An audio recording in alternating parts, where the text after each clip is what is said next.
such as pharmacists, specialist nurses, and faith leaders. Our health hours cover a range of topics and include mental health, heart health, women's health, reproductive and sexual health issues, men's health, respiratory problems, cancer, sickle cell, and many more. We have not forgotten to include within our health hours the many societal, cultural, religious and racial challenges that can go hand in hand with health problems and influence how we should respond to meet health and well-being needs. The sessions are designed for you, and we want you to use the time to listen, learn, share your experiences and ask questions to our Black doctors. During every session, we will gather your feedback so we can continue to respond to the needs of our Black community. To request any particular topic, please email health@cahn.org.uk. We encourage you to invite others to our health hour sessions. Spread the word in our community.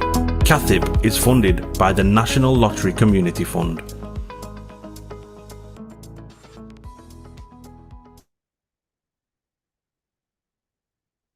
Hi. Hi everyone, good morning. Hi. Welcome to the health hour session today. My name is Aloka. I am a GP trainee that I've just started GP training in Southeast London. I'm here today to host a really interesting and talk by our esteemed Professor Ibi Erekosima, who is a professor in renal medicine, who works as renal consultant in Salford Royal Hospital. He's been working there for 25 years. So he's got a wealth of experience. He's heavily involved in teaching as well. And yeah, I think today is going to be a wonderful opportunity for everyone to kind of learn about CKD, chronic kidney disease, and how it kind of affects the Black community. Yeah, it's going to be a great chat. I'd like to pass over to Professor Ibi whenever he's ready. All right, thank you very much, Aloka. I'll just share my slides without wasting time. So if you can see the slides, just give me a thumbs up. Yeah. Sorry to interrupt as well. Just there is, of course, always opportunities and to ask questions. So please encourage questions to be asked. Anything that you want, any question, no question is a dumb question. Just pop it into the chat. We're always checking the chat, and towards the end, after the chat, there's a Q&A session where you can ask Professor Ibi directly. So yes, please be engaging. We highly encourage it. All right, thank you, Aloka. So you can see my slides. Can you, Aloka? Yeah, I can see the slides. Okay, thank you very much. So as introduced, my name is Ibi Erekosima. I'm a kidney doctor, and I work in Salford Royal, and also a facilitator for global kidney health. I do a lot of work in Africa, especially in Nigeria, with various healthcare agencies. And work in the University of Manchester teaching medical students. So the topic today is chronic kidney disease, what you need to know. I've talked about this year after year. And the reason why it is coming up year after year is that there is still a lot of unawareness of the importance of kidney disease because of the incidence in the upsurge of type 2 diabetes and hypertension, especially among our population, Black population, both here in the UK and worldwide. So my outline today with that, I just want to give you a background on what the kidneys do, just have a general knowledge. And so what is chronic kidney disease and risk factors, hypertension, diabetes, medications, herbs, etc. And then we'll talk about symptoms and stages of kidney disease and prevention and treatment of kidney disease and conclusion. Now, the aim here is not for you to get frightened. The aim here is for me to demystify what kidney disease is and the fact that you as an individual can look after yourself, knowing fully well the risk factors, and then prevent chronic kidney disease. So just to enlighten you of what the kidneys do, the kidneys are two bean-shaped organs, and they're about the size of your fist. And they're very powerful chemical factories. I mean, they deal with most of the biochemical complexities of our body. And so they ensure your body chemicals are balanced and they get rid of toxins and unwanted chemicals. And so it's interesting to know that kidneys are just filters, but they do they have other functions. So there are 1 million filters in each kidney, and we call those filters nephrons. So when you hear those jargons, know that we just say filter. You know what doctors are like. We like to make things sound complicated. So this is what it is. The kidneys are being shaped organs, and you can see them. They are more to the back of your towards the back, and you have the kidneys make urine, and it goes through this tube called the ureters, and then it now collects in the bladder, which I call a tank. So when the tank is full, you're ready to void. And that's what happens. You void and that's it. So typically, this is the dimension of the kidney. So you can see that if you measure your fist, then you'll be able to get a better idea. And so normally, 24-hour urinary volume is between 800 mils to 2 liters, which means that it pass about that volume of urine. It depends on how much you drink, and it is recommended that you should drink at least 2 liters per day for your kidneys to effectively function, because you know that it's from the introduction that I made that it's a powerful chemical factory. So if you slice the kidneys into two, you'll see that you take one part, which I've just taken there. So I don't want to bore you with all these jargons. So what you see is this wriggly worm-like stuff, which we call the filtration complex.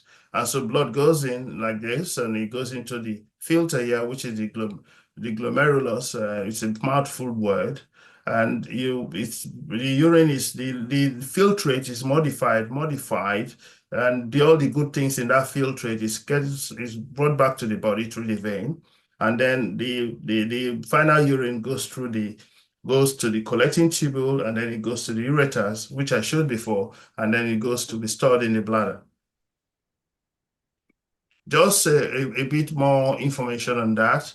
You have the unfiltered blood enters the kidney. You can see this cartoon here, located with toxins and waste are removed, collected as urine, and then the urine drains, and urine exits the kidney through there, and then it finally gets into the filtered blood, goes back. The good impurities in the filtrate goes back to the blood, and then the urine now goes to the bladder and collects there. When the body senses that the bladder is full, which is like a tank, you go and void your urine. So this is the same thing. So that it's called excretion, filtration, reabsorption, and secretion. So that's what finally the urine comes out. You can see the processes. It's pretty straightforward. So I don't need to just, like I said, bore you with some of the terminologies that we use to describe the filter. So in summary, what does the kidney do? It ensures that there is not too much water or too little water in the body. And it's a seat for control of blood pressure, which makes sure that the pressure isn't too low or too high. And so it gets rid of urea toxins and other waste via the urine, which I've said. Now look at the other functions. It makes sure that it activates vitamin D, which helps the body absorb calcium for your bone health. And so when people have kidney disease, one of the parts of the body that is affected is your bones. So you have the acid-base balance, make sure that the body isn't too acidic or too alkaline. So that means that your blood is not too acidic or too alkaline. Now, most people with kidney disease, their blood is too acidic because the kidneys are not able to perform that function. And these electrolytes that the kidney is trying to maintain in your body is what makes your heart beat and second by second. And so when there's any issues in terms of your kidneys, those electrolytes balance is affected, and so it could affect heart. And so not only that, it can also cause problems with what we call cardiovascular disease, which is your heart and the blood vessels. And so it also helps release integrity protein, which is a chemical which tells the bone marrow to make red cells. So you can see that if you have kidney disease, you're likely to be anemic. And so the cause of the anemia is because the kidneys produce a special substance called erythropoietin. So this is what the kidney does. We've just understood the way the kidney functions in terms of being an organ for filtration, reabsorption, secretion, and you get your urine, and then it performs a lot of other functions. So I haven't had that baseline information on what a normal kidney functions and looks like. So what does the term chronic kidney disease mean? A lot of people just play around with this word. I see on the internet, people just say things that I feel is completely ignorant. It means lasting damage to the kidneys that it can get worse over time. That's point number one. It means damage to the kidneys and can't filter blood the way it should.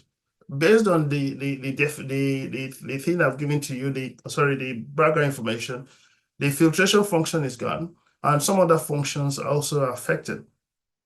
So medically, we will define chronic kidney disease as abnormalities of kidney function and structure. You can see the two words, present for more than 3 months. So it's not just doing one test and say, oh, this is where my kidney now is functioning, but it has to be over a period to understand that the kidney has really diseased. So this is what happens. So what is kidney disease? So greater loss of kidney function, and that means that you had all these symptoms. Your leg gets swollen. It's commonly caused by this diabetes, high blood pressure, and glomerulonephritis. This mouthful word means just inflammation of the filter that I showed you. So that glomerulus is inflamed, and there are a lot of causes that, especially in Africa, with infections and things, which cause that inflammation. And then treatment focuses on underlying cause, could be transplant or dialysis. So this is just to remind you of that. I'm not saying that when you just stand for a long time that you get some slight swelling, that you have kidney disease, and that's why some of these talks are very important, so that you're aware that, oh, well, I should go and check it out with my GP or with a doctor. So how common is this disease? It's been recognized as a leading public health problem, whether you like it or not. 50 million individuals all over the world suffer from progressive chronic kidney disease. And so that is a huge number. And the WHO estimates that global estimated prevalence of CKD is 13.4%, which is quite high. And so more than 1 in 7, especially in the US, have this disease, which is mean that about 37 million of the US population, majority of African Americans. So African Americans, most of them migrated, the history of African Americans in the US. And in the UK, 3 million people in the UK have chronic kidney disease. And the average prevalence in the entire African continent is about 10.1%. And these are data from the International Society of Nephrology, which I've been working with over the last 15 years. In Nigeria, the prevalence of CKD varies between 1.8 to 43.5%, depending on hospital-based studies. I mean, they've been trying to do some epidemiological studies, which is a bit difficult, especially with the way Nigerian demography is. So how common is it in the UK? Just zoning down to here in the UK. So 3 million people in the UK have chronic kidney disease. So as around the whole big population, now 1,000 people are being treated for kidney failure where kidney function is less than 15%. Now, sometimes I've seen patients who have said, I've seen a patient who is being dialyzed when his kidney function is above 10%. I find that very, very difficult to understand, especially in the African subcontinent, because there's enough studies that say that the kidney has enough reserve to keep you alive until 10% and below. And so that's when we consider dialysis or transplant.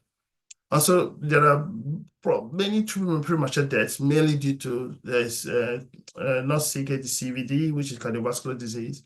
So I put this in red. The Black, Asian, and ethnic minorities are 5 times more likely to develop CKD than other groups. So that's something that we should remember. And so 20 people are diagnosed with CKD every day, meaning different forms. I mean, having stage 1 CKD is also a definition. And so that means that we should, when you reach a certain age, you should be able to check out yourself. So this is the right, you can see the risk of chronic kidney disease, diabetes, high blood pressure, obesity, heart disease, family history, age 60 plus. These are risk factors. I just want to say one thing which I've not put on the slide is that naturally the kidney loses 1% of the function after age 40. Doesn't mean that you have kidney disease. Once you don't have other risks, other markers of chronic kidney disease, which means proteinuria, your blood pressure is getting worse and worse, and also all the other symptoms that I just highlighted. So that's what we should know. Smoking is also part of it. But the key thing is diabetes and high blood pressure. And overweight, those are linked to diabetes and high blood pressure anyway. So look at it. This is data from the ISN. So you can see that the type 2 diabetes is the commonest cause of chronic kidney disease, followed by high blood pressure. Now you can revise. This is worldwide data, but you can revise that. You can revise this down and put 42% up in Africans, in black people. So it is you should know that is hypertension is quite common, because hypertension is a disease of black people. It's not a disease of Caucasians, and so we should bear in mind that. And most of the studies around hypertension treatment is among the blacks in America, where we have what we call the Framingham study that has over the last close to 100 years has informed the treatment for high blood pressure. And now there are hypertension societies in different countries, especially in African subcontinent, in sub-Saharan Africa, I beg your pardon. So this is what I highlighted before: the causes: diabetes, hypertension, glomerulonephritis. The commonest genetic disease, the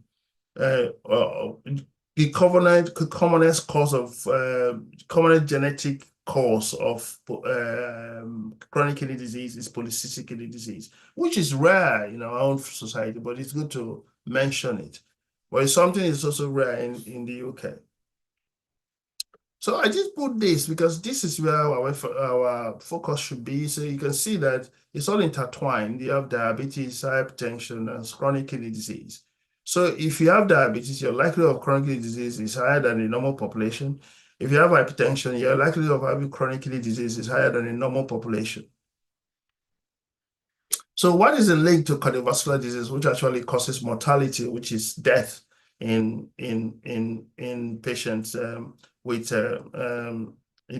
diabetes and then chronic kidney disease? You can see the interface. You can see that this is ballooned. So if you have diabetes and chronic kidney disease as a complication of diabetes, your chances of having cardiovascular disease is very high.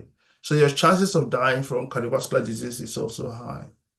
So you can see for patients with both CKD and heart disease, as the kidney gets worse, the chances of mortality is higher. So this is the difference of when you say you have kidney disease. This is a cartoon.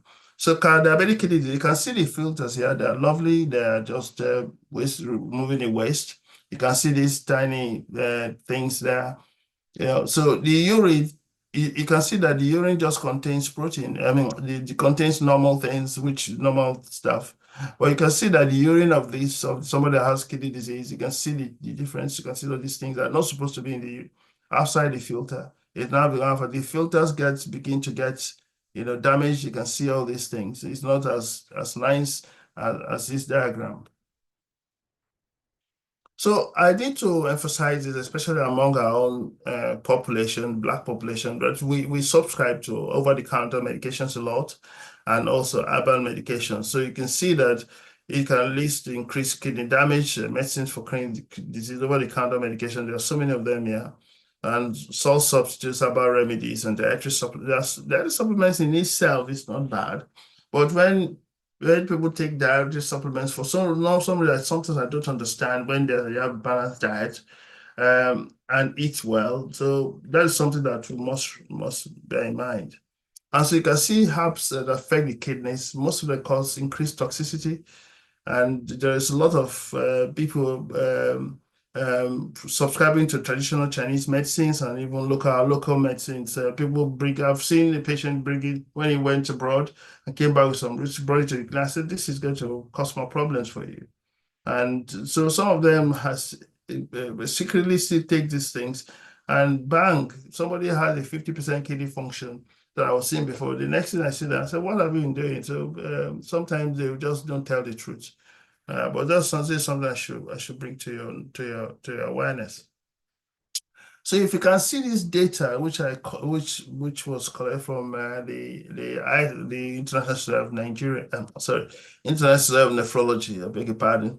So you can see in Sub-Saharan Africa where everybody's from. I'm talking about Black people now. You can see Latin America, and you can see India. You can see where there's a considerable ethnic minorities and things. But let's concentrate on this.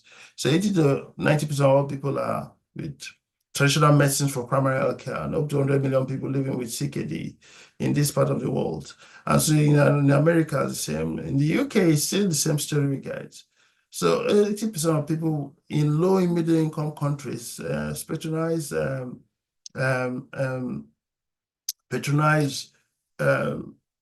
these traditional medical medicines and all that. And in this day and age of internet, people, especially some American doctors, will say that you should take all sorts of things because that will go to filter your kidneys. I mean, it's so ignorant, and sometimes I just despair. And so what really happens when you have chronic kidney disease? This is what happens. You can see a normal kidney looking nice, yeah, no new problems and things. So you can see that as your kidneys get worse, your kidneys begin to scar and begin to shrivel, and so that's what happens. So, like I showed in the previous cartoon, you can see a healthy kidney. None of the good things in the blood are in the urine. But you can see in this case, most of the things are lost. And so that means that the body is trying to cope to balance things, but it's struggling. And so this is what happens when we stage kidney disease as kidney doctors. So you at stage 1, we think that up to some point in stage 3 of the kidney disease, where your kidneys are working out between 30 and 60%, that your things are fairly okay. So, but kidney function begins to get low when it is less than 30%. And when it is about less than 15%, up to less than 10%, the kidneys can no longer keep up with removing waste products and extra water. And this is when we call established kidney failure. This area, we always call it a chronic kidney disease. So there's a difference between chronic kidney disease and chronic kidney failure. Well, that terminology, we don't use failure anymore because the kidneys are still functional. And that also influences our therapies. So this is what happens, just to break it down into table. So what does this mean when we say stage 1? So when you go to your GP or doctor says you have stage 3 kidney disease, I mean, that's something that is, if you see the mild to moderate kidney damage, kidneys don't work as well as they should. But in my view is that up to 60%, up to 60 kidneys are working well. So this is what happens. This is what I've explained before. That up to once it's less than 15%, then 10%, then you now have established kidney failure. So this is what happens. These various symptoms you can get in the different stages. So stage 1, you get which I've mentioned before. This is just the symptoms. But most of those symptoms are like the kidneys sometimes may not give you any symptoms until it gets to stage 4. So it varies in different individuals. So they don't think that once I'm having cramps from normal, maybe go on exercise, oh, I have kidney disease. No, that's not the case. We normally, before we classify and characterize anybody as having chronic kidney disease, there are certain markers that has to show. So we will take into context the risk factors, and also we take into context your symptoms and all that, then look at the blood results. So this is what happens in established once your kidney function, kidney disease advanced, especially below stage 4. And so this is what you get: loss of vomiting, tiredness because of the anemia, loss of appetite. And all this is especially when your kidney function is less than 15%. So in order to diagnose kidney disease, we'll do a couple of investigations, and primarily we do blood tests, which we do your renal kidney profile. and a couple of other things. We do your hemoglobin, we do your iron studies, because all those things influence management of your disease. And we also use, in cases where we are not sure, especially when you come your kidneys, so your kidney function is normal, but you're leaking a lot of protein, we do a kidney biopsy, which means that we take a tiny piece of kidney from your kidneys, we throw a needle, we just, it's a day procedure, we just take a tiny piece, which you go and look at it under the microscope to be able to know what is causing the protein to leak, because that could damage the filters in due time. And so if you look at some of the cartoons have shown that protein in the urine is not good. So that's something that we do. And then we'll do some imaging, and the commonest imaging is ultrasound scan of your kidneys, and that will show us the size and appearance of the kidney. And also if there's any kidney stone or something that is causing obstruction, we'll be able to find that. Of course, I said in the urine test, you will look for blood and protein, which is a good window to tell us that something is not right in the kidneys. So how do we prevent and treat kidney disease? I'll talk about the prevention, which is where that is more concerning to you. Treatment is on the side of we, the doctors. So there's no, just to tell you, there's no cure for chronic kidney disease once it's set in. And so, but treatment can help relieve the symptoms and stop getting worse. So we can reduce the progression of the kidney disease. And then Number three, treatment will depend on the stage of your kidney disease. And that's why over the last 30 to 40 years, we've now gone from just this, you have chronic kidney failure.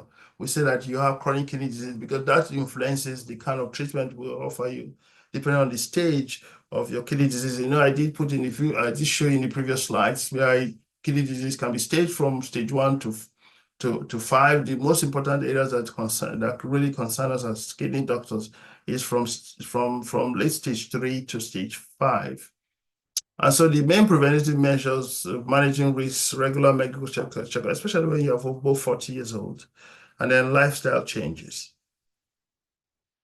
So preventing chronic kidney disease is an ounce of prevention is worth a pound of cure. I'm sure most of you know this kind of slogan. So it involves very simple things, diet and exercise to maintain a healthy weight. I know in some parts of our community, we think that adding weight is a sign of affluence, a sign of, yes, you're doing well, but that's not the case. You need to, especially when you get to a certain age, your diet and exercise and weight, maintaining a healthy weight, still what their healthy weight is important. I'm not saying that somebody should be starving themselves to a point where this now becomes a problem. So smoking cessation, if you got diabetes, control it, control blood pressure, and control your cholesterol. Though these are things that the cholesterol can have impact on your blood vessels, and that will have impact on your kidneys. So avoid excess over-the-counter medications, especially non-steroidal anti-inflammatory agents to manage pain. And so you should be very careful about that. And also about preparations and some of these supplements and things that people advertise, especially mentioned in the games where American doctors on different YouTube channels have been meting out wrong information. Of course, we can't do it here in the UK. You get penalized by the General Medical Council. So regular checkup with your primary care physician and all that. So this is a summary of what I've just said in the previous slide. Taking medications will control if you got established diabetic kidney disease. So this is what you do: managing your diet, managing your blood glucose levels, and medications for high blood pressure, because high blood pressure and diabetes, I call them Siamese twins. One complements the other and causes more problems for the individual. And so losing weight if you're overweight or obese, and getting regular physical exercise. And now people think that you got to join a gym to get regular exercise. Even walking of 30 minutes of not ridiculous steps. People say that you must do 10,000 steps. I disagree on that, because there's enough data that shows that regular, constant, sustainable exercise is what will make you lose weight. It's not you go and do 1 million steps and then you don't do it again for three months. So that's not the advice. So I want to bust the myths in hypertension. I've always put this in my slides anywhere I go, I talk about this. So hypertension is not a temporary illness that will resolve. It's a lifelong treatment. And so you need to look after yourself and take the medication. So the absence of symptoms like headaches and dizziness, etc., does not mean good hypertension control. You need to get the figures, and you need to look out for the target organ, symptoms of hypertension, which is the target organ that is affects the brain, the heart, the eyes, your blood vessels. And so those are the things that you need to worry about. The head is strokes. Strokes are commoner than heart attacks in Black Africans, and all that. So that's what you should also understand. So there's no need to experiment with stopping treatment to see if symptoms reoccurs. And do not stop medication because of lack of symptoms, please. And do not wait for symptoms before you take your medicine. So now the other thing that I want to say that it's not harmful. Long-term medication is not harmful, but it could cause some side effects, especially in males, where it could cause something like some of the medications can cause erectile dysfunction. And that's one major thing that discourages Black men from continuing their medications in my several years of experience, several years of practice. And so we try to encourage them that the newer drugs have lesser of that side effect. But the most important, the risk factors, the risks of hypertension outweighs those symptoms, those side effects. So alternative medicines used to treat hypertension or diabetes are not more effective, but may result in complications. So too little, too late. So now let's talk about already if you got diabetes and hypertension or other risk factors for chronic kidney disease, and what do we do to reduce your progression of the disease? Now, one of the things that we as doctors do is to treating the risk factors, which is your diabetes and hypertension, in liaison with you, because it's not just relying on the doctor. You too need self-care, which I call self-directed care. So one of the things we do is that we reduce the protein in the urine with medications. We use what we call ACE inhibitors and ARBs. ACE inhibitors, one of the examples is lisinopril, ramipril. ARBs are irbesartan, the statins, losartan, etc., and all that. So you modify your lifestyle and what you eat. Avoid excess over-counter medication. People go and take all these non-steroidal anti-inflammatory agents to relieve pain when they're simple and analgesic like paracetamol. And sometimes if the pain is so much, you can take cocodamol, codeine, and paracetamol together to get the edge of the pain. So you try and avoid herbal preparations. Get regular checkup, especially when you're above 40, with your primary care physician. And then if your primary care physician thinks that it's necessary to see a kidney doctor, please do. So this is what we do, which I've already mentioned. But there's something that I want to emphasize is that there are newer drugs now, which I was sharing with my colleagues at the beginning of this talk, before we started this formally. That's one of the things that have brought serious, good reassurance to us as kidney doctors is the newer drug called SGLT2 inhibitors, which is almost like 40 years ago when ACE inhibitors came into being. And so there is good news in terms of medical treatment for chronic kidney disease, in terms of restoring the progression when you have it.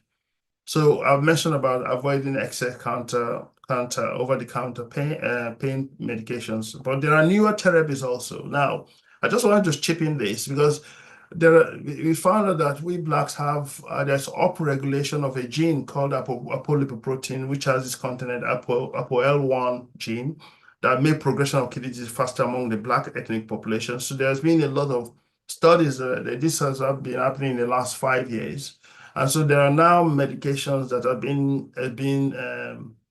been studied in the UK. Yeah, there are centers now. So I will encourage anybody who has hypertension or diabetes, and if your GP tells you that this is a study that is going on, will you want to be part of it? I think it is.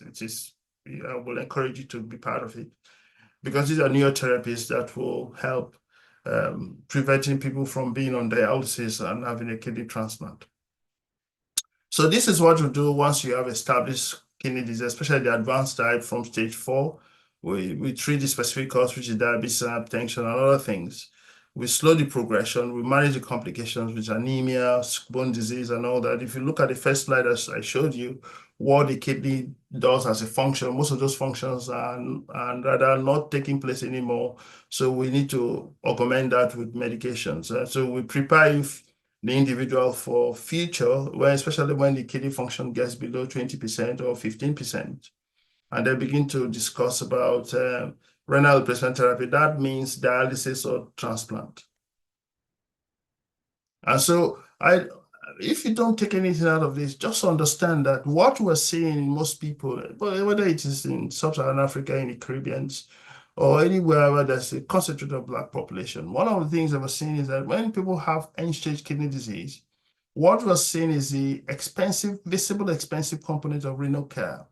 But the area that can prevent you from getting to this point, the at risk is under the water. And so people don't say, well, I'm okay, so nothing, so I don't need to bother. But they think that it's just when they see the more frightening part, which is on top, that's when they begin to sit up.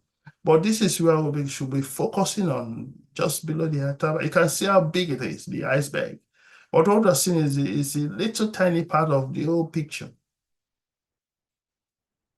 So this is what happens when you get advanced. Well, like I said, when your kidney fails, so you have either the hemodialysis or peritoneal dialysis, which is dialysis, kidney transplant. And that's where we as kidney doctors don't want to get our patients to. We try as much as possible to to slow progression, but it's our job to look after you once you get to this point. So this is what happens in peritoneal dialysis. You put the fluid into the tummy. The lining of the tummy now acts as a kidney, or the peritoneal, which is the lining of the tummy. So, and then you pump in the fluid, which is normally a fluid kind of at the same balance with your blood. So there's the excess toxins now filters through the tiny blood vessels on the lining of your tummy, inside the line of your tummy. And that now we can see that you now drain this, and so the impurities get into this bag. And so it's same thing, put fluid in, put fluid back. You can see the color change here. So that's what we do with peritoneal dialysis. That's what it's called peritoneal, because the peritoneum, which is the lining of the internal of your internal part of your tummy. And so that's what we're using as a kidney. So the next one is hemodialysis, where a machine filters your blood. It goes into the machine, your blood goes into the machine, the blood goes out. So it's same, we're just trying to imitate the way the beginning of at the beginning of the slide, what I showed you, the way the kidney filters. So we're trying to mimic that. But to just inform you that even as massive as this machine is, it just does 10% of what the kidney does. And so that is what keeps people alive. They go 3 times a week, 4 hours each session to get dialysis. Well, this one is a daily one. You can do this one. It's very flexible. You can do it at home yourself after being trained.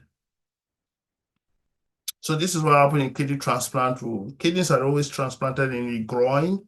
And so we don't take out these diseased kidneys. We just keep we just transplant the transplanted kidney we just put the transplanted kidney in the groin.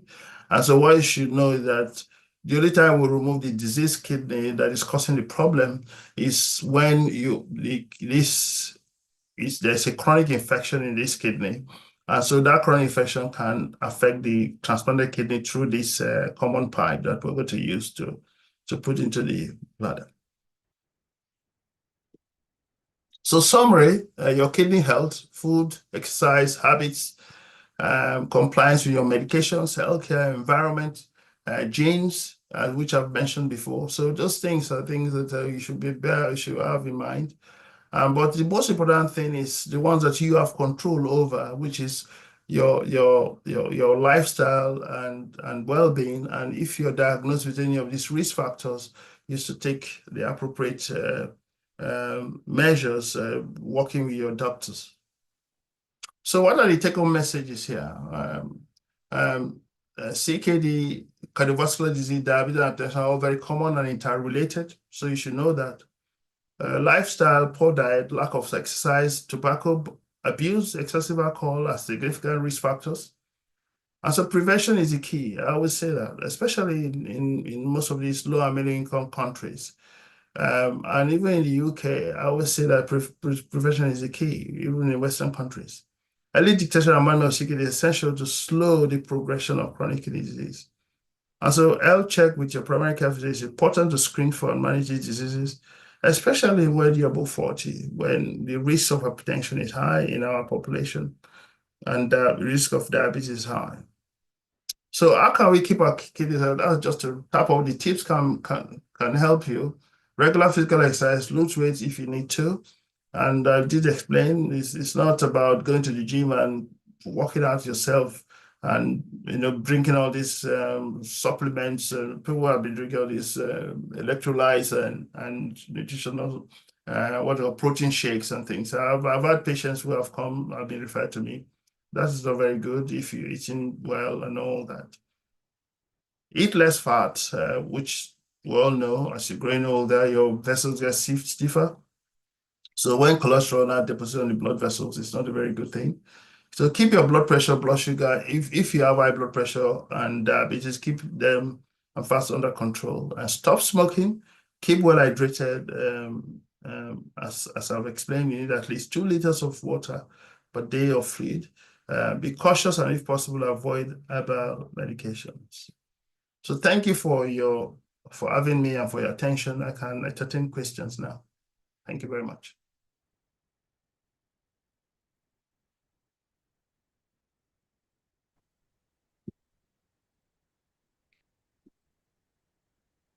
Hello, hi. Thank you so much, Professor Ibi. That was a very informative talk. Does anybody have any questions? Please just pop it into the chat. Anything, any questions at all. If you have experience of kidney issues, of hypertension, diabetes, or anything, and you have any questions, pop into the chat. There's a few questions actually that have come from our social media streaming. Let's start off, Professor Ibi, with one. This one says, why is it so hard to get tested when you're young and apparently healthy? How can we push for more preventative approaches in medicine? Okay, if I may just answer that question. When you're young, I always use one idea. When you're young, the body is working. But when you're getting older, you have to help the body work, if that makes any sense. So people are young, they abuse their organs and they do all sorts of things. They're not minding that this can come to haunt you. So just remember that when you're young, the body is working for you. When you're old, you work for the body. So you got to make your own efforts to do that. Mm. So we're not saying that, we're not trying to, like I said at the beginning of the talk, it's not to frighten people, oh, you need to do this, you need to begin to tick boxes. But the fact that you're aware that this is what you can face as a Black ethnic group, and that this is very common amongst us. And so if you begin to manage your lifestyle as a young lad, this will help you. Thank you. Okay, thank you very much. I can see some more questions coming. Another question, how can we raise more awareness about kidney donation within the Black community, and does it matter? Yes, that's a very important question. And that's something that is a challenge. Because if you look at the 2 ethnic populations that don't donate kidneys to the national donor pool, the Asian and the Black population. Now, why is that? We've done a lot of surveys, and it's found that it has to do with a belief system. And religious reasons. And so people still think that if they lose one kidney, it affects some bit of afterlife. And so that's a valid belief. So that is their belief system. You can't run away from that. But you should also tell them that, well, try and explain to them one, it can that is not that's not plausible. And secondly, you should also know that people can live through their life with one kidney. Once you don't have the risks of, for example, if you're hypertensive, nobody will tell you to donate a kidney because you're high risk for kidney disease. So if you go to screening for diabetes, hypertension as a potential donor, if you have any of the risk factors, nobody will allow you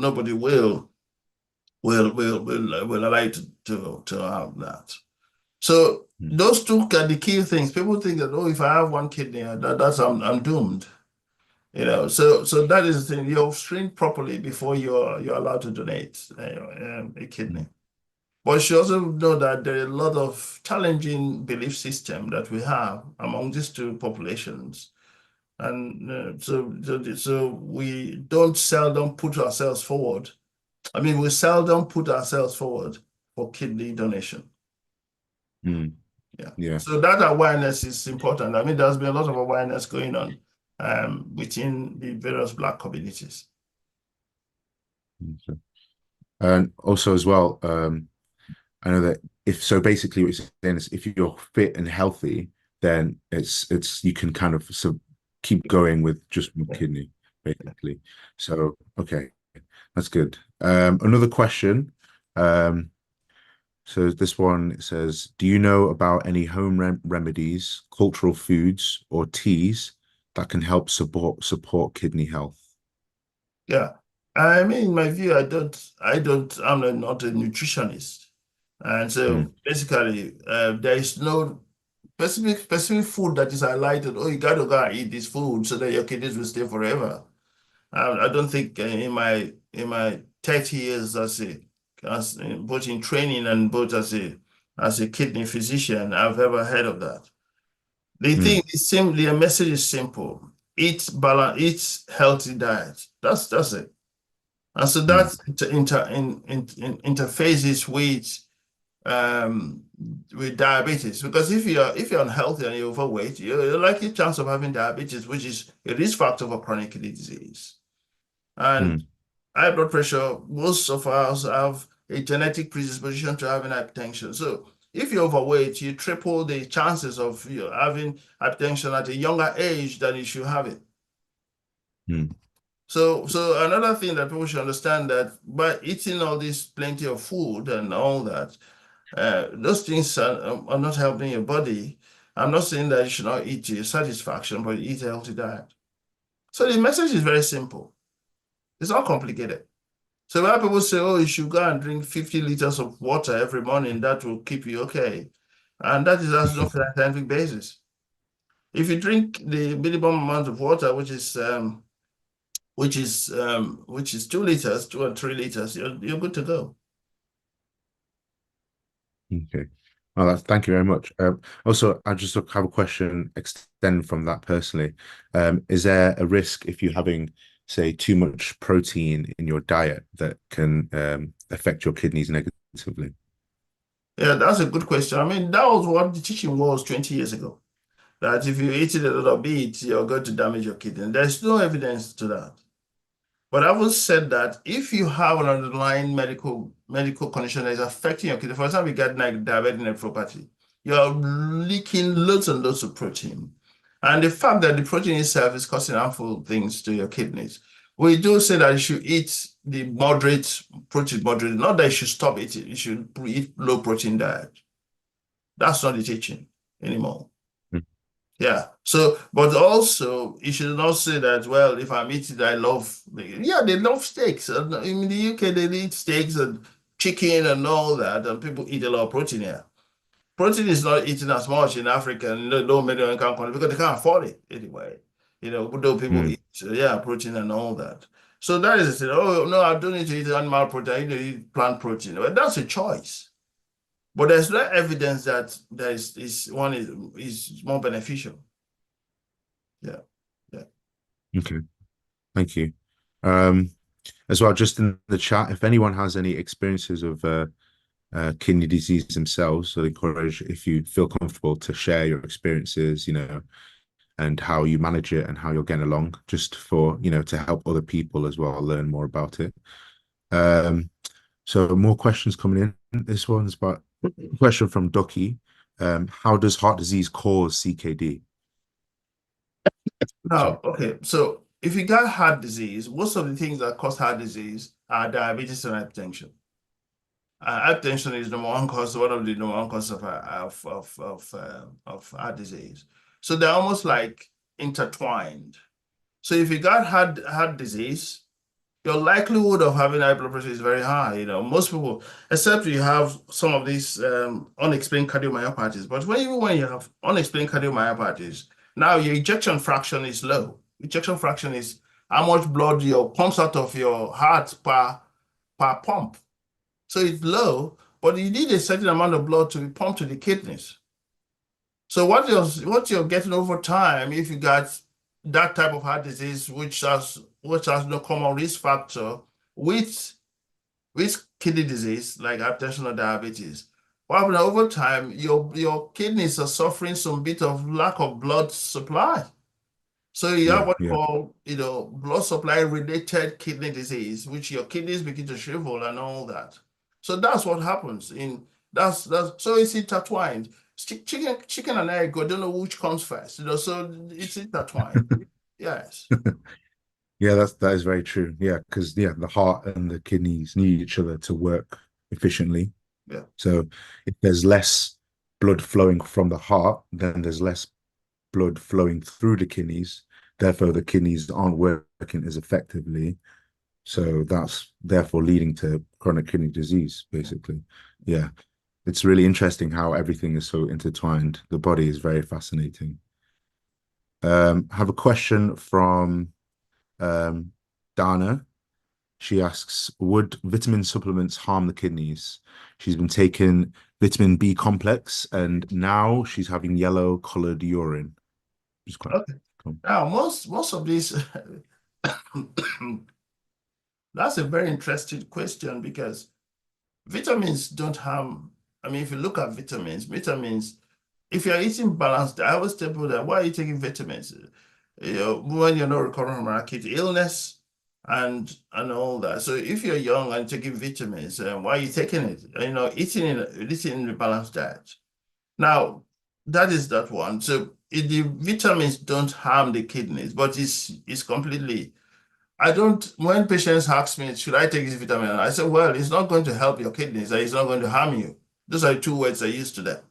It's not going to help. But if you in your head you feel that sense of well-being that you're taking vitamins, fine. It's a choice. So in terms of the kidney, it's not going to help you. It's not going to harm you. So that's number one. Number two is that you're having yellowish urine because those vitamins are chemicals, so it can color your urine, can discolor your urine. So it's not that, but although the now normal color of the urine is amber color. So if your amber color urine is getting darker, it's either you're not drinking properly or it's something you've eaten that is being excreted through the kidney that is changing the color of your urine. I remember once I went to eat if you're eating beetroot or something, you could see that you can change your color of your urine. Yeah.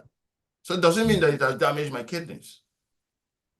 Yeah. But just to tell you that if your urine is concentrated, it could do two things. It could just change the color darker, and you could just get a very proper strong smell. Another thing that can cause strong smell is when you have a urine infection.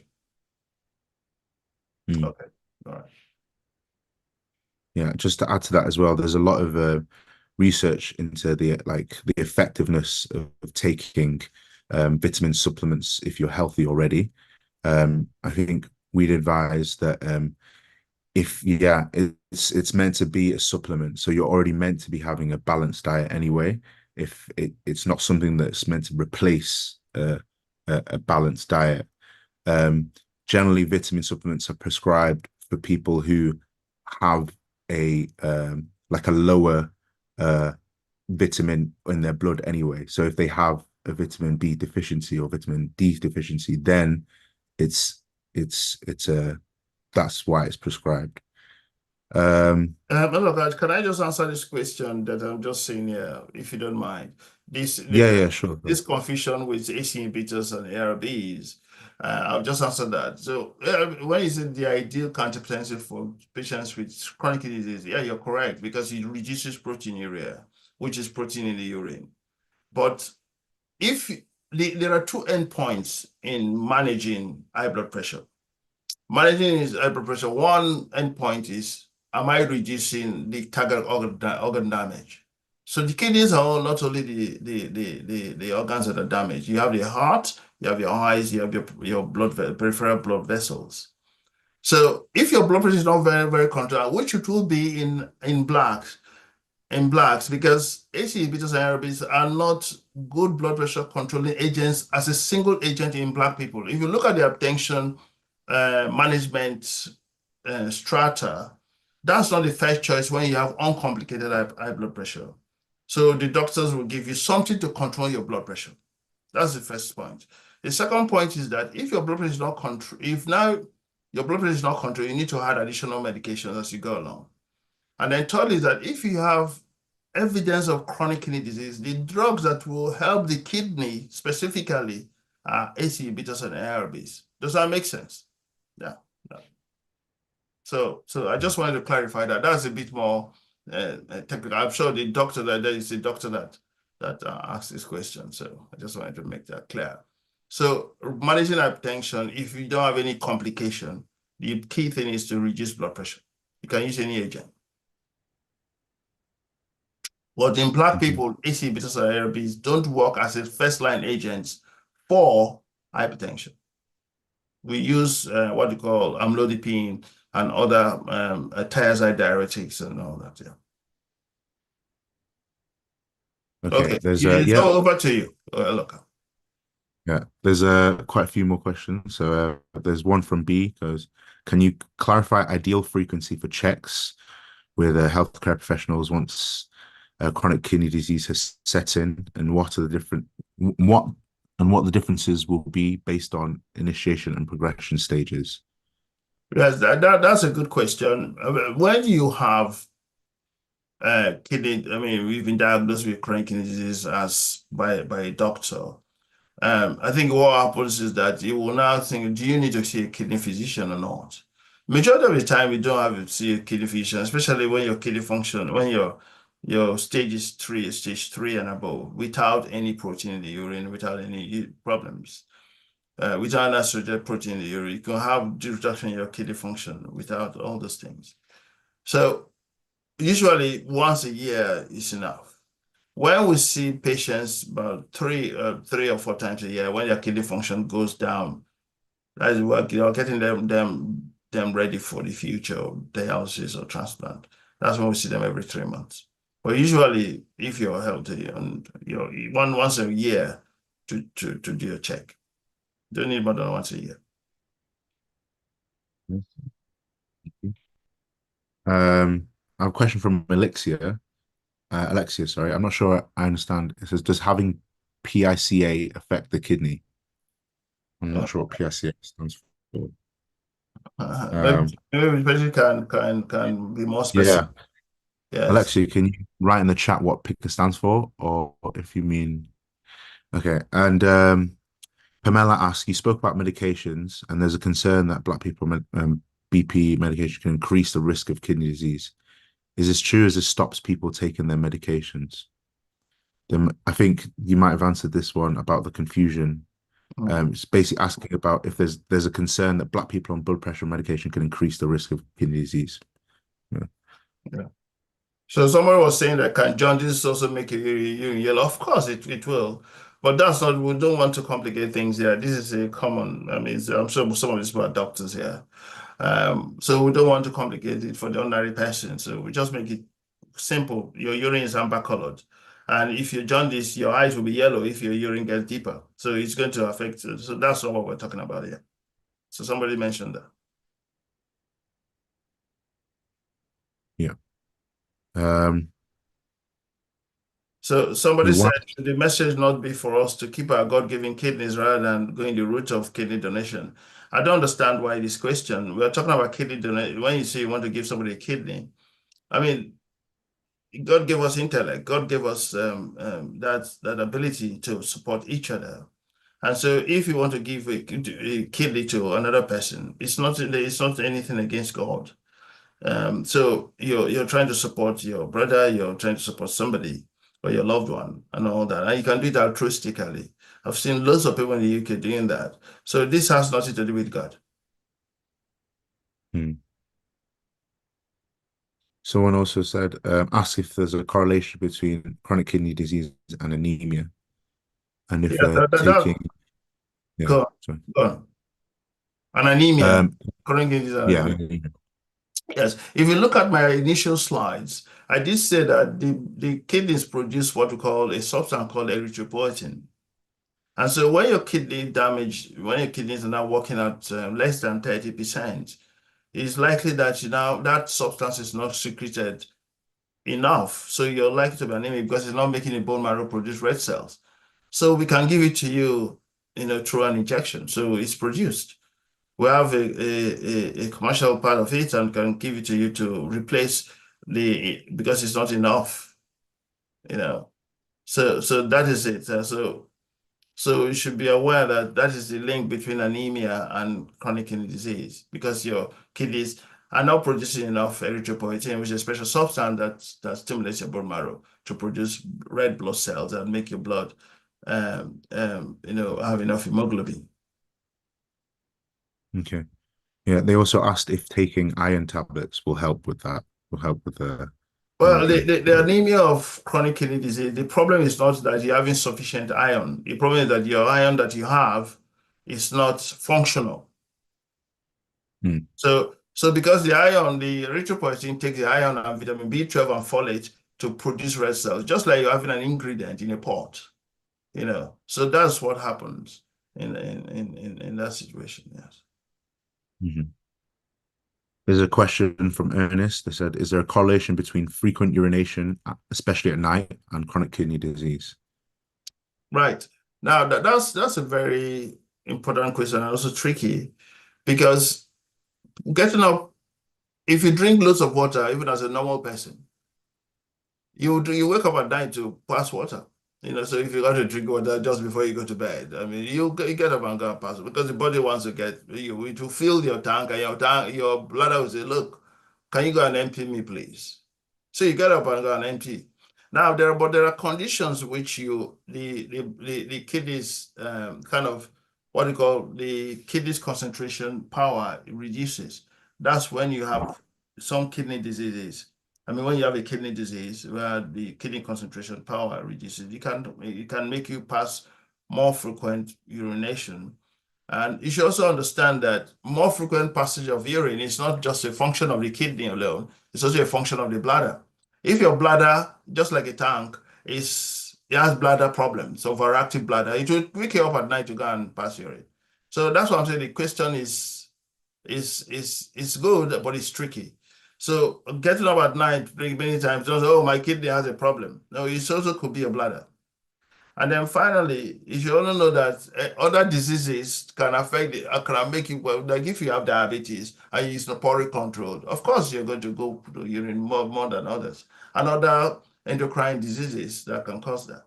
So that's why I said that the question is tricky. So getting up at night many times has many factors. If you drink 2 liters of water before you go to bed, of course you're going to get up at night to pass urine. So there are all these variables that you need to take into consideration. Thank you. There's a question from Julie. It says, why do some children have kidney disease and can it be hereditary? Yeah, most kidney disease, there are two types of kidney disease that happen in children, hereditary and something they acquire. Now, they acquire it in their early childhood, but the ones that they born, sometimes it doesn't manifest immediately, and then it manifests as they grow older. So yes, most of the diseases that you find, kidney diseases that you find in children are hereditary. But they could also have acquired kidney disease through repeated kidney infection. So that could be, and that could also be linked to the fact that maybe the kidneys emptying channel is not well formed as a child. So there's always a link to some degree of hereditary disease. Okay, thank you. And there's another question I think just needs to be highlighted. Why is it always Black people who suffer from these conditions? Yeah, Who suffer? sorry, say that again. Why is it always Black people, the Black population, who are more severely affected by these conditions? And can I confirm that once kidneys get bad, they will not get better? That was from Joy.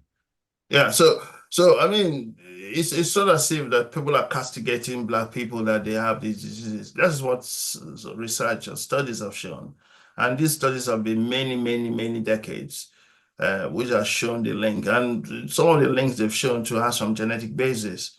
You know, if you look at the kidney of the black population, our kidneys trap salt because of the we live in the equator or something where we get rid of water. So the body senses that we're going to lose salt and water.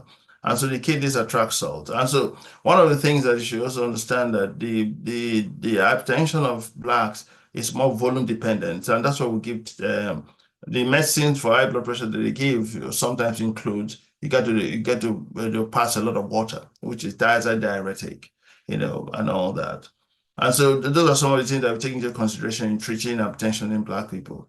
So just to summarize that you know, it's data that's shown us that hypertension is a disease of Black people. You know, it's not as if people are just saying that, oh, it's Black people who have this disease. And if you look at the UK data, even from the Diabetes UK, you see that Blacks have 4 to 5 times higher chance of having diabetes compared to their white population. So this is from the Diabetes UK. So it's not something as if some bias or so that Black people are having this ailment. So it's the same data that is seen in the US. So it's shown. I will tell you that I come from south of Nigeria, which is River State, Port Harcourt. Port Harcourt has the highest prevalence of diabetes. I mean, people are beginning to scratch their head. Why is that? You know, so that is what I would say. Now, if you have kidney disease, once it's established, you can slow the progression, but you can't cure it. Okay, thank you for that answer as well. This is a follow-up from the picker question. Alexia says pickers are eating or craving of things they're not foods, such as bar soap, dirt, clay. You know, like picker that it's the condition where they like people have a craving for like metals or dirt, clay, things like that. And the question before was, can that cause chronic kidney disease? I mean, if Interesting you're question. eating some inedible things, you die from something else before it harms your kidneys, I'll tell you. I Yeah. mean, I had a patient who was on dialysis, and even on dialysis was still eating. We found some nasty things in his stomach. I mean, when they did when they did an endoscopy. So those things are not linked directly to kidney disease. PK is a symptom of iron deficiency, isn't it? Yeah. Yeah. Okay. Another question from Dana. She asks, are swollen ankles a symptom of kidney or heart disease? I mean, there are a lot of things that cause swollen ankles. I mean, even the fact that you sit on a long time can, if you have poor venous drainage, which is mean that your veins are not draining properly, that's one of the main causes of people with slight ankle swelling. Now, if you do not have ankle swelling before and all of a sudden you're having ankle swelling and you don't have you don't have diabetes, hypertension, you don't have any of the risk factors of risk chronic diseases, then it's likely to be that disorder. But if you have diabetes and you begin to get ankle swelling, you test your urine for protein. Protein is low. I mean, there's a lot of protein in the urine, and then you go and check your blood test. Oh, your protein level in the blood is low. That's what is considered the diabetes. I mean, the ankle swelling. And then if you say, well, I have ankle swelling, is it heart disease or diabetes or CKD? It's difficult to tell just by looking at your legs. So you got to go and do a test to say that is it. Even people with chronic liver disease have ankle swelling. And and all that. So there are the three main organs that are when the disease can cause ankle swelling are the liver, the heart, and the kidneys. Hmm. Aside from those people that have peripheral, varicose veins and all that, where their veins are not draining properly, then yeah. Okay, thank you very much for very informative Q&A. Hopefully everyone got the answers that they needed. We're getting towards the end of our Q&A session. Is there anything that you would like to add? Any last minute comments, Professor Ibi? Yeah, I think one question that somebody was asking that, do you know whether the high influence of kidney disease found wherever Black people are? So it raised same in Caribbean, Brazil. Of course, yes. If you look at, I mean, I have been working with an epidemiologist in the West Indies. He's a professor of genetic epidemiology. Where both of us are doing a study together, looking at Blacks in different parts of the world. And Blacks in the West, in the Caribbeans, and Blacks in the UK, Blacks in Nigeria. So that's the prevalence is still the same. And so we need to be very mindful that people these days with modernity eating processed foods a lot and all that and refined products. And so that's something that we should be aware. In those days, we used to cook our food because everybody's on a fast lane now. People are not cooking and just go get the fast food and all that. So I don't think this is supposed to scare anybody. It's just to be aware of it.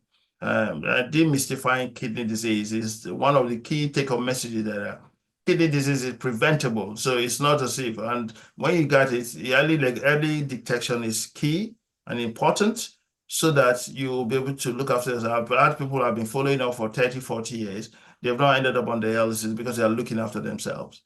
So that is a key message which you should go with. There's a question from YouTube. Does foamy urine indicate a faulty kidney? Sorry, foamy urine. Now, two things cause foamy urine. If your urine is very concentrated and you're not drinking enough, it can cause foamy urine. And sometimes if you hold your urine or your bladder is so full and you've got foamy urine. But when you have constant foamy urine plus other symptoms, your leg is swelling and all those things. And you have diabetes and all that. So we need to see a doctor. They need to test your urine for protein and all that. Protein is, if you have leaking protein, it can cause foamy urine. But it's not everybody that has foamy urine has protein in their urine. And so you should know that those other things can cause your urine is very concentrated, you've not drank enough for that day, your urine will be foamy. So those are the things that you should bear in mind. I think don't characterize yourself when you get one symptom by looking at the internet. Oh, I got this by reading something. Or you begin to get obsessed and get scared and go and see your kidney doctor. But I'm going to see your GP. And so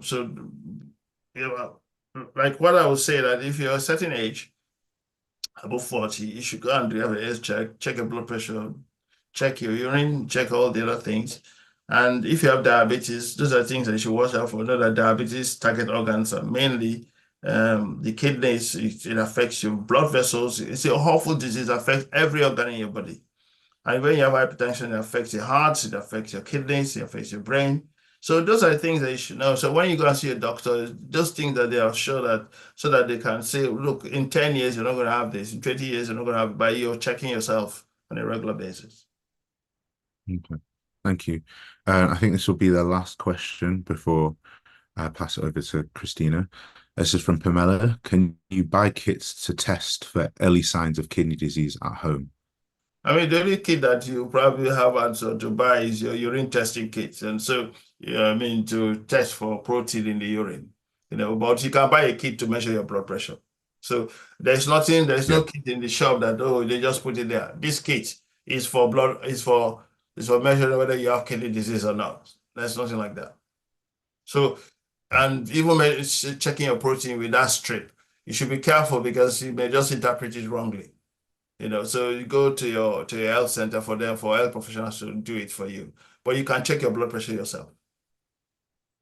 So that's the Um, kit. Go and buy one, Pamela. yeah. And she's also asked this, which is I think is very important. She asks, what about those with sickle cell and relation with kidney disease? Yeah, the sickle cell affects the kidneys. And so if you have kidney disease, or if you have sickle cell, one of the things that your sickle cell, the doctor is looking after is to monitor your blood pressure, monitor things. Now, there's one comment we used to make as kidney physicians. When you get high blood pressure and it has damaged your kidneys, we don't know whether it's the high blood pressure that has damaged the kidneys or the kidneys, once it's damaged, you have high blood pressure. So we sometimes it's difficult to say which one does what. So now sickle cell causes kidney damage, and so that's an established complication of sickle cell disease. If that makes any sense. Yeah. Yeah. Okay, I think we've come to the end of our session. That was very, very informative and very enriching. Thank you so much, Professor Ibi. Thank you. We learned a lot today. Okay. Christina, I think, can I pass it over to you for the closing statements?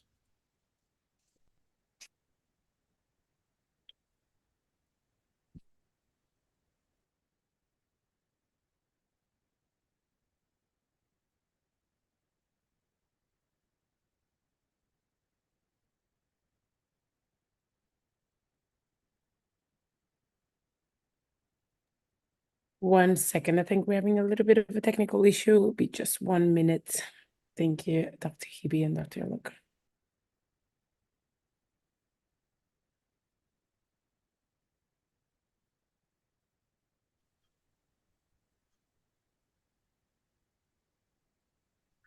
Thank you. Sorry about that. I had a little bit of issue with my screen. Thank you, Dr. Ibi and Dr. Aloka, for that session. It was very informative, and I hope everybody else find the session enlightening. So I'll quickly share my screen and just go through our upcoming session and events. Do let me know if you can see my screen. 1 second. Can everybody see my screen? Yeah. Yes, we can see your screen. Yes. Okay, thank you. So our next health hour session is next week. So all the sessions and events I'll be showing, one of our colleagues will be posting it on the chat. So you can we have the QR code there, so you can take a scan of that. So next week is our next session, which is on oral health and overall wellness, which is the same time as today. We also have on Tuesday we have a healthy art session on how diet impacts kidney disease, hypertension, and diabetes. Do well to join, and also let anybody who else may benefit from this session to join as well. Next month is our Black History Month, and we are having a gala. Oh. Sorry, Christina, just a second. So at the moment, we're not able to see the screen, the slides that you're sharing. Oh, Just sorry. So sorry, can I leave because I have another meeting that's about now? Yes, absolutely, Yes. Dr. Ibi. Thank you so much for today. Loads No of problem. questions. Thank you you. so much. Thank you. Thank you, Professor Ibi. Thank you. Bye. Thank you. Oh, so sorry. Can you see my screen now? No, we can't. Oh, wow. I will share the screen for yourself. Sorry, just 1 second. Apologies for technical issues, everybody.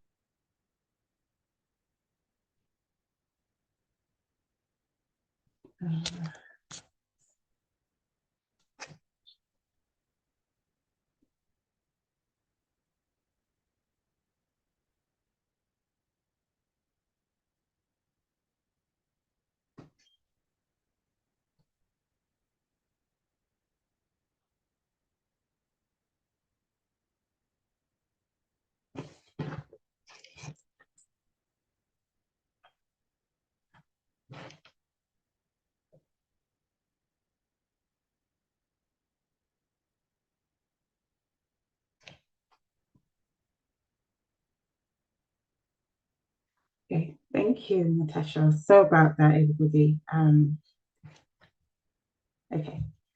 So I'm just quickly going to go through once again. So next week we'll have another health hour session on oral health and overall wellness. We also have healthy hearts.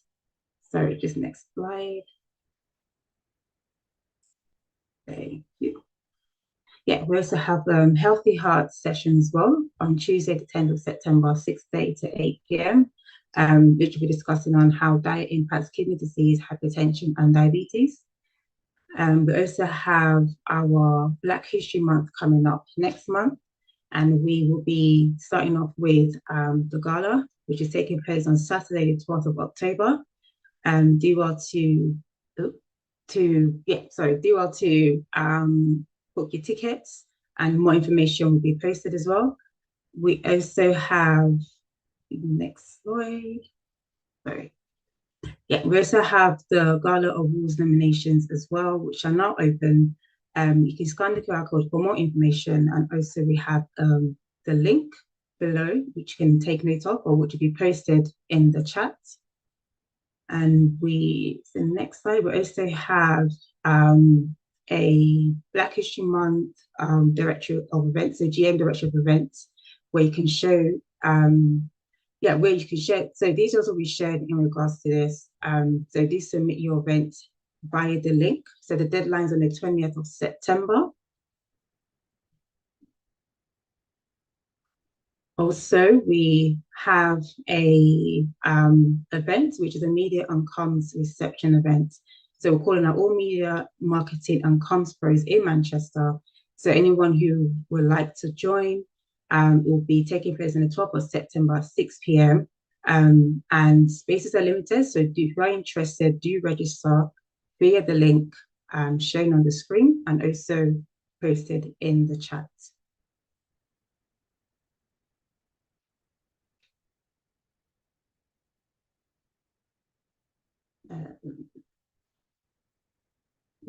Okay, thank you. Thank you all for joining for us today, and we hope to see you next week. Thank you.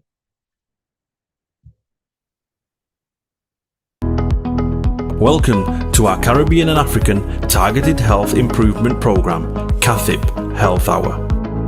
The Caribbean and African Health Network, CAHN, along with its national partners, are incredibly pleased to continue to bring to you targeted health and well-being education delivered by Caribbean and African doctors. These health hours are all about empowering, educating, and giving space to Black people so our communities can look after themselves better. Every Saturday, our Black GPs or consultants present on those health and well-being topics that affect you, your family members, and friends. Some weeks will vary and will include other panel members such as pharmacists, specialist nurses, and faith leaders. Our health hours cover a range of topics and include mental health, heart health, women's health, reproductive and sexual health issues, men's health, respiratory problems, cancer, sickle cell, and many more. We have not forgotten to include within our health hours the many societal, cultural, religious, and racial challenges that can go hand in hand with health problems and influence how we should respond to meet health and well-being needs. The sessions are designed for you, and we want you to use the time to listen, learn, share your experiences, and ask questions to our Black doctors. During every session, we will gather your feedback so we can continue to respond to the needs of our Black community. To request any particular topic, please email health@cahn.org.uk. We encourage you to invite others to our health hour sessions. Spread the word in our community. CAHN is funded by the National Lottery Community Fund.